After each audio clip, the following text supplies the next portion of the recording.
போன காங்கிரஸ் ஆட்சியில் கிருஷ்ணா தீரத்துன்னு ஒரு மந்திரி கடைசி 6 மாதம் மெட்ராஸுக்கு வந்தார். சும்மா இல்லாமல் இனிமேல் வேலைக்கு எதுவும் போகாமல் வீட்லேயே இந்த குடும்பத்தை ஒழுங்காக பார்த்துக்கிறாங்கல்ல ஹவுஸ் ஒய்ஃபு, அவங்களுக்கெல்லாம் புருஷங்காரங்க சம்பளம் கொடுக்கணும்னு சொல்லிட்டு போயிட்டார்.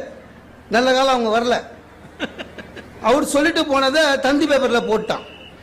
என் ஒய்ஃபு படிச்சுட்டாங்க. நான் ஆஃபீஸுக்கு கிளம்புறேன். அந்த அவசரத்தில் எங்க பேப்பர் படிச்சிங்களா? நான் படித்தேன். என்னம்மா போட்டுக்குதுன்னு.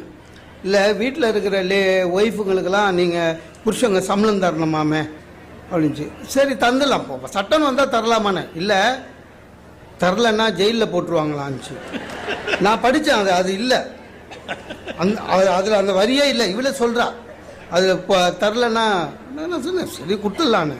அதுக்கு இல்லைங்க, சம்பளம் கொடுத்துட்டிங்கன்னா பிஎஃப் இஎஃப்லாம் பிடிப்பீங்களாண்ணா. எனக்கு என்ன பையனா, இப்போ தான் பட்டிமன்றம் போயிட்டு லேட்டாக போனால்